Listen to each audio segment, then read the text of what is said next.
जब से मोदी सरकार देश में आई है तब से केंद्र सरकार के खिलाफ गोदी मीडिया कोई भी ऐसी खबर नहीं दिखाती जिससे मोदी के छवि पर कोई असर पड़े। त्योहारों का मौसम जब हुआ करता था, हम सहारा समय में थे, तो लगातार ओबी वैन्स रेलवे स्टेशन पर लगा करके आम लोगों की जो परेशानियां हैं, जो भीड़ है, जो लोड है, उसको लेकर के हम लोग लाइव किया करते थे। लेकिन एक हादसा एक ऐसा हुआ जिसने कहीं ना कहीं इन गोदी मीडिया की, इन गोदी पत्रकारों की पोल खोल दी है। कल गुजरात, जिसको लेकर के नरेंद्र मोदी 2014 में केंद्र में आए थे, गुजरात मॉडल को बता करके, लेकिन गुजरात के वडोदरा में रेलवे स्टेशन पर छठ और दिवाली की वजह से इतनी भीड़ उमड़ी कि भगदड़ मच गई और उस भगदड़ में एक व्यक्ति की मौत हो गई, जबकि दर्जनों लोग सांस घुटने की वजह से, दम घुटने की वजह से, सांस लेने में दिक्कत होने की वजह से बेहोश हो गए। आप अपने टीवी स्क्रीन पर देख सकते हैं। ये वडोदरा के वो शॉट्स हैं जो ये दर्शाते हैं कि केंद्र सरकार या नरेंद्र मोदी जो गुजरात मॉडल की बात करते हैं और रेलवे में परिवर्तन की बात करते हैं, और जिस तरह से लगातार नई नई ट्रेनों का उद्घाटन करके, बुलेट ट्रेन चलाने का दावा करके, आम जो ट्रेनें हैं, पैसेंजर्स ट्रेन हैं या फिर सुपरफास्ट ट्रेन हैं, उसमें किस तरह से फेल हो रही है मोदी सरकार सीजन में, त्योहारों के, क्योंकि त्योहारों के सीजन में हमें मालूम है कि हजारों ट्रेनें एक्स्ट्रा चलाई जाती थी, चाहे वो दिवाली का मौका हो, चाहे छठ पूजा का मौका हो।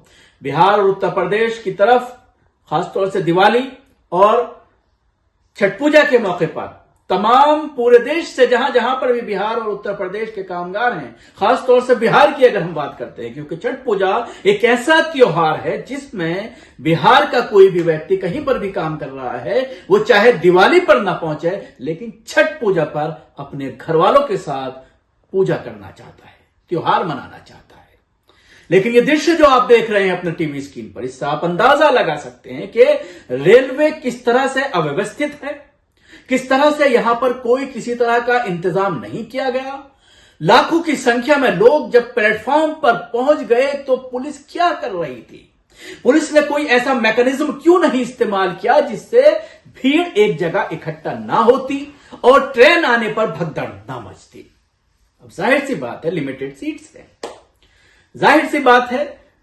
बिहार और उत्तर प्रदेश की ट्रेनों में आप किसी भी राज्य से अगर आप सफर करते हैं तो उसमें रिजर्वेशन बोगीज में, खासतौर से त्योहारों के मौसम में, हजारों की संख्या में लोग बिना रिजर्वेशन के घुस जाते हैं और लोगों को दिक्कत का सामना करना पड़ता है। इसमें भी आप देख सकते हैं वडोदरा में कि ऐसे खचाखच लोग भरे हुए हैं और इस तरह के दृश्य पूरे देश से सामने आ रहे हैं जिसमें लोग ट्रेनों के बाहर तक लटके हुए हैं। सुपरफास्ट ट्रेन ही नहीं बल्कि राजधानी, जिसमें बिना टिकट कोई सफर नहीं कर सकता या बिना रिजर्वेशन कोई सफर नहीं कर सकता, इन ट्रेनों में भी लोग हजारों की संख्या में खिड़कियों पर लटक करके, दरवाजों पर लटक करके अपने गणतंत्र स्थान तक पहुंचना चाहते हैं, चाहे उन्हें किसी भी तरह की दिक्कत का सामना करना पड़े।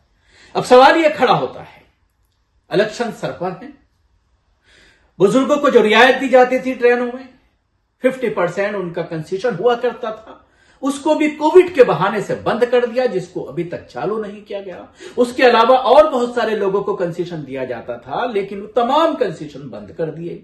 अभी आईआरसीटीसी की कमाई का आंकड़ा मेरी नजर से गुजरा था 2-3 दिन पहले, जिसमें जबरदस्त इजाफा हुआ है, जबरदस्त कमाई हो रही है आईआरसीटीसी को।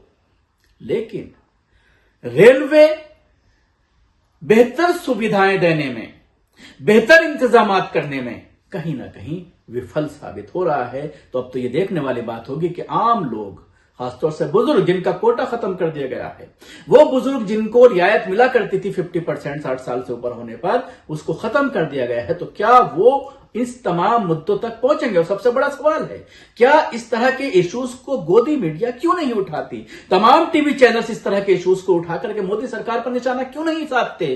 क्यों नहीं सवाल किया जाता मोदी सरकार के कि फेस्टिवल सीजन में आपने कितनी ट्रेनें लगाई, और अगर नहीं लगाई तो क्यों नहीं लगाई, और अगर लगाई थी तो वहां पर इस रेलवे स्टेशन पर इस तरह से अव्यवस्था कैसे हुई, क्यों इंतजाम नहीं किया गया? गुजरात में भी भारतीय जनता पार्टी की सरकार है, और गुजरात मॉडल का नाम लेकर के पूरे देश में जिस तरह से ढिंडोरा पीटा गया, फर्जीवाड़ा किया गया, अब उसकी कलई लगातार खुलती चली आ रही है।